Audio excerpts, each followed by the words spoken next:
son grandes cantidades de guerras, grandes cantidades de alianzas, grandes cantidades de maniobras. Entonces, que a eso es a lo que llamamos el gran juego. Eso fue lo que dijimos durante toda la época en que estábamos hablando de la sinuosa y difícil posición de Egipto dentro del gran juego y de todo lo que Mehmet Ali alcanzó a aprender para tratar de hacer su Egipto. Entonces, ellos están por expandirse. Como la expansión, el colonialismo se hace sobre la base de las guerras y la expansión se hace sobre la base de las guerras, todo el mundo cree que la violencia es la parte de la historia, por la teoría de la evolución de que solamente los más fuertes sobreviven y se tragan a los débiles. Todo el mundo cree que la guerra es la política por otros medios. Todo el mundo cree que la violencia y la guerra están cubiertas de gloria y de honor.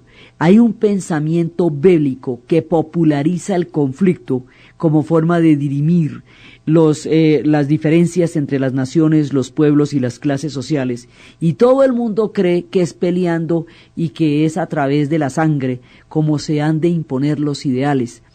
Esta creencia común va a hacer que la gente vaya a la guerra encantada de la vida y le parezca que se le va a hacer tarde cuando estalle, que le cogió la noche para ir a la guerra.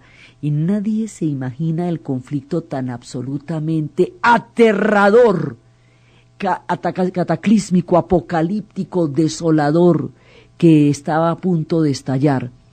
Esas épocas anteriores a las grandes guerras revisten un esplendor casi banal. ¿Se acuerdan ustedes en lo que el viento se llevó, ese último barbecue antes de que se vayan a la guerra, donde todos los hombres están hablando de ir a defender el glorioso sur?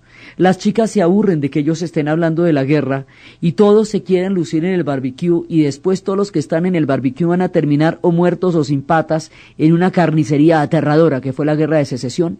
Pues aquí va a pasar lo mismo. Los grandes salones, las charreteras, los valses, los conciertos, todo este mundo esplendoroso va a quedar barrido por una guerra de unas proporciones que no le caen en la cabeza a nadie porque nunca había habido una guerra mundial, no se sabía que era eso. Las guerras napoleónicas era lo más parecido a una expansión de un conflicto por toda Europa, pero eso no es imaginable con lo que va a pasar ahora.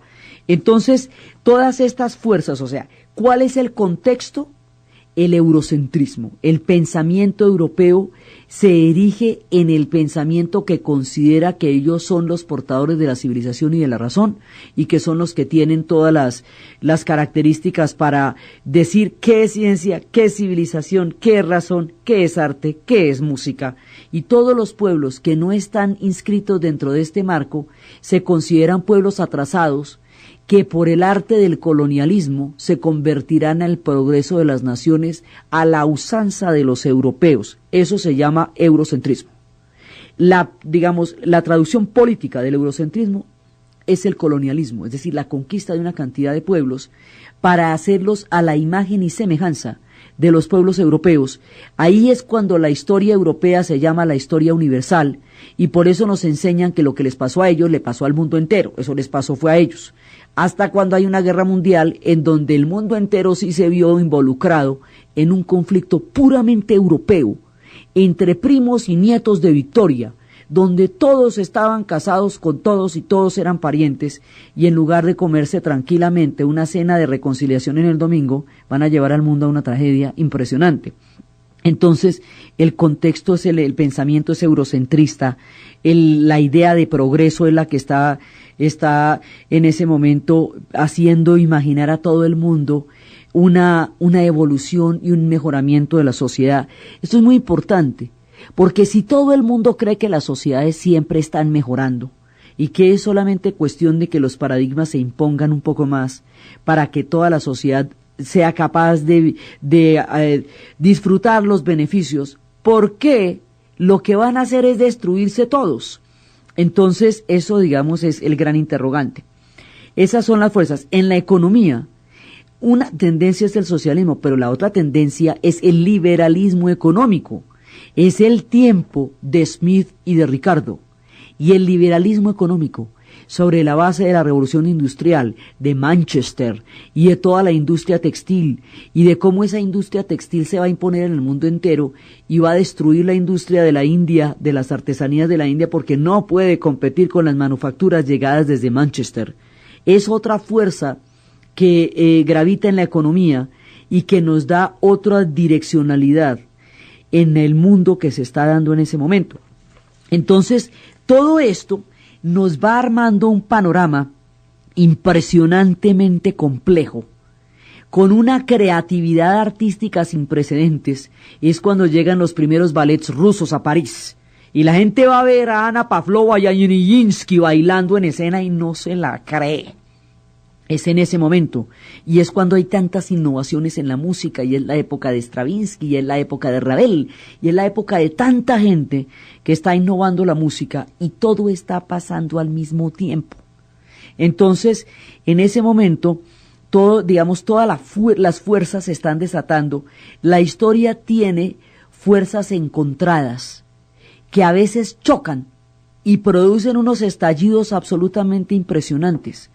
Aquí, todas estas tendencias completamente diferentes las unas de las otras se van a conjugar para producir una tragedia. Entonces uno dice, bueno, pero ¿cómo de toda esta abstracción de la que estamos hablando, que allí los unos, que aquí los otros, que aquí bailan, que aquí pintan, que aquí cantan, que aquí danzan, que aquí emigran, que aquí trabajan, va a traducirse en semejante hecatombe que va a ser la Primera Guerra Mundial?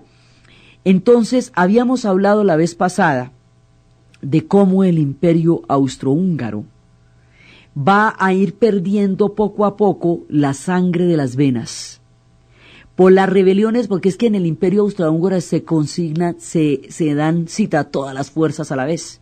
Están las fuerzas del nacionalismo, pujando por existir y nacer, las fuerzas del paneslavismo, porque son los Balcanes, la Viena vibrante del imperio, el corazón de una antigua grandeza, la Viena de Freud, que está trayendo la revolución de la sexualidad como motor de las acciones humanas, y la existencia del inconsciente como una fuerza oculta a nuestra razón, donde radican los más profundos instintos y razones de nuestros actos que nosotros no terminamos de entender. Semejante historia cuestiona la libertad del hombre porque lo hace pensar que no actúa por su razón, como se había dicho en tiempos de la Ilustración y en tiempos de Copérnico, sino por fuerzas oscuras motivadas por el instinto, entre el eros y el tánato, entre la muerte, la vida y la sexualidad, que hacen que la gente se comporta como se comporte, y eso les va a dar muy duro a la conciencia de la época y todavía da que hablar. Entonces, todo eso está pasando en esta Viena fantástica. En esta Viena fantástica es donde está el emperador, triste por la muerte de Sissi, devastado por el suicidio de su hijo, el príncipe Leopoldo, y María, en la casa de campo de Mayerling, después de este ritual de amor y vino, donde amanecen muertos los amantes de un hombre que luchó hasta lo último por cumplir su destino en la historia, pero el destino su padre no le dejó ejercer su destino, no le dejó salvar la parte húngara del imperio, no le dejó amar a la mujer de la que siempre estuvo enamorado, y él resuelve la impotencia de su vida en el suicidio con su amor. Entonces, este imperio es donde van a confluir todas estas fuerzas, este imperio donde la pobreza, en la Viena de Wittgenstein y de Strauss, se mueren de hambre las familias en los árboles en invierno, mientras resplandece, esplendorosa, festiva, soberbia, majestuosa, la Viena del imperio. Este contraste va a hacer que también haya fuerzas ocultas en esta Viena esplendorosa. Hemos dicho, todo lo que se está pasando se concentra en el imperio austrohúngaro, y el imperio austrohúngaro es Viena, es Budapest, y es también es Sarajevo. Entonces, este emperador ya no tiene la mirada para entender un mundo que ha cambiado tanto. Lleva mucho tiempo en el poder, perdió la perspectiva del rumbo de la historia, es un hombre de tiempos anteriores, no comprende lo que está pasando ahora. Y este hombre tiene todas sus esperanzas puestas en el sobrino. Y el sobrino, que es el archiduque Francisco Fernando, en tiempos en que hubo una fuerte rebelión serbia, en tiempos en que el clima del nacionalismo serbio está sumamente agitado, en tiempos en que el imperio turco otomano, en los problemas tan graves que está enfrentando, le dice a los austrohúngaros: téngame un momentico a la Bosnia-Herzegovina, téngame un momentico, es un préstamo, mire, me tiene usted esto, es que estoy un poco cargado. Cuando le entregan la Bosnia-Herzegovina en calidad de préstamo y deténgame un momentico, en ese momento los austrohúngaros se la anexan. Bosnia-Herzegovina considera que ha sido traicionada por los austrohúngaros. Serbia considera que los austrohúngaros son absolutos enemigos de su proyecto de nación. En este clima tan complejo y agitado, primero había ido el emperador y había habido un atentado contra él como una advertencia. Cuando va su hijo el archiduque a Sarajevo, capital de la actual Bosnia-Herzegovina, el archiduque va a ser asesinado por un comando nacionalista serbio.